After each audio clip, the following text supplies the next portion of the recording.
রাধে রাধে, শুভ সকাল বন্ধুরা। তো আজকে হচ্ছে রাধা অষ্টমী। সবাইকে জানাই রাধা অষ্টমীর প্রীতি, শুভেচ্ছা ও প্রাণ ভরা ভালোবাসা। তো কে কে রাধা অষ্টমী পুজো উপোস করছো অবশ্যই কিন্তু কমেন্ট করে জানাতে ভুলো না। তো আজকে উপোস করেছি, পুজো করবো। তো চলো পুজো থেকে জোগাড় টোগাড় সব কিছু করে নিই ঝটপট করে, তারপরে দেখা হচ্ছে। তো ভিডিওটা লাস্ট পর্যন্ত কন্টিনিউ দেখতে থাকি, স্কিপ না করে। কিছু ঠাকুরের জন্য কিছু ভোগ বানাবো, তো ঝটপট বানিয়ে নিই। অলরেডি 10টা বেজে গেছে, তো চলো তাড়াতাড়ি বানিয়ে নিই, দেখা হচ্ছে পরে। টাটা।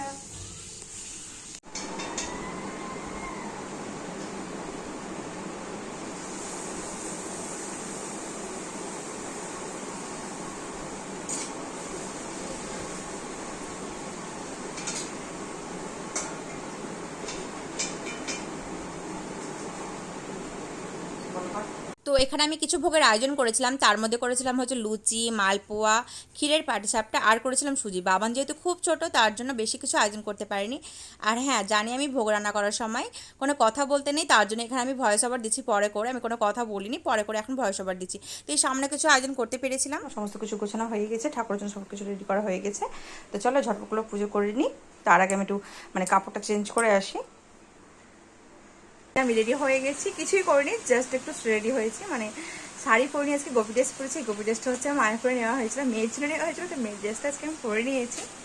তো চলো রাধে রাধে। তো দেখতেই পাচ্ছি আমি রেডি হয়ে গেছি। তো এই যে এই ড্রেসটা পরেছি, এই ড্রেসটা হচ্ছে মেয়ের ড্রেস, মেয়ের ড্রেস আমি পরেছি, ভাবতে পারছো? তো কেমন লাগছে আমাকে অবশ্যই কিন্তু কমেন্ট করে জানাবে। তো চলো এখন পুজো করে নিই, পুজো করে নিই, তারপর দেখা হচ্ছে। এখানে বাবানকেও রেডি করে দিয়েছি, ওকে কিন্তু নতুন ড্রেস পরিয়েছি। ওর অনেকগুলো নতুন গেঞ্জি কেনা হয়েছিল ওর জন্য। তো ওই ড্রেসটা পরে পাপা দেখো, পাপা বল সাকরে দাও তো, রাধে রাধে।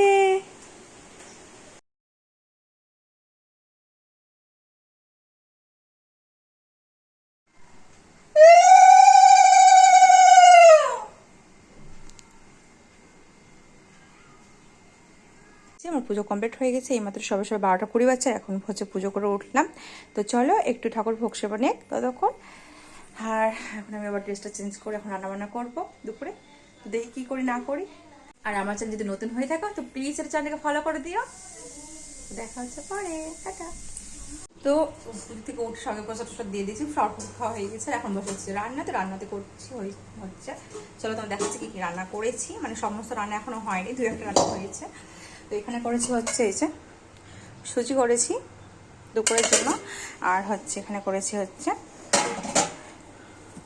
সেমাই করেছি, এখনো গরম আছে, দেখতে পাশে ধোঁয়া উঠছে। এই যে সেমাই করেছি। আর এইখানে হচ্ছে এই যে ছোলার ডাল জাস্ট খালি সেদ্ধ করা হয়েছে, এখনও তেল পাড়া হয়নি, তেল পারবো। এই যে সেদ্ধ করে রেখে দিয়েছি কেবল।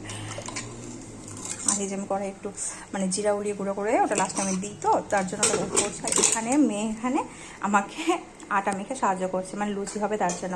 তা আমাদের বাড়িতে হচ্ছে তোমার আটারই লুচি হয়, ময়দার লুচি হয় না। যেহেতু ময়দার লুচি আমি খুব একটা পছন্দ করি না, কারণ ময়দা খেলে তো শরীরে অনেকটা ক্ষতি হয়, তাই না? তার জন্য ময়দার লুচি করি না, আটারই লুচি পরে সব আটারই বেশিরভাগ করার চেষ্টা করি। তো চলো খাবার টাবার করে নিই, তার কি দেখতে থাকো। আজকে আটা মাখতে মাখতে পুরো নাজেহাল অবস্থা, এর আগে মেখেছি। তো এই যে এদিকে আমি ডালকে ফোড়ন দিয়ে দিয়েছি, ছোলার ডাল করছি, যেহেতু লুচি হবে তার জন্য ছোলার ডালটাই বেস্ট। আর হচ্ছে এই যে তোমাদের বলেছিলাম না, জিরাকে আমি হালকা করে ভেজে রেখেছিলাম, উলিয়ে রেখেছিলাম, ওটা এখন গুঁড়ো করলাম। আর এই যখন নামিয়ে নিবো যেহেতু, সেহেতু জিরাগুলোটা এখন দিলাম। তোমরাও দিয়ে দেখো, টেস্ট কিন্তু খুব সুন্দর হয়। আমাদের বাড়িতে সবাই ভালোবাসে এভাবে করতে গেলে, এইভাবে করলে না একটা অন্যরকম একটা টেস্ট আসে। জাস্ট কিছু না, খালি একটু জিরাকে উলিয়ে হালকা হালকা হিটে কড়াই একটু উলিয়ে এই যে গুঁড়ো করে দিয়ে দিলাম। এবার এটাকে নামিয়ে নেবে একটু ফুটিয়ে। এই যে দুপুরে রান্নাবান্না হয়ে গেছে। দুপুরে যে বললাম তোমাদের, সেমাই করেছি, সুজি করেছি, ছোলা ডাল করেছি, আর হচ্ছে লুচি করেছি। তো এই হচ্ছে আজকের মতো আয়োজন। তো চলো সবাই খেয়ে টেয়ে নিক। ভিডিওটা আজকের মতো এতটুকুই। সবাই খুব ভালো থেকো, সুস্থ থেকো, দেখা হচ্ছে নেক্সট কোনো ব্লগে। তখন টাটা।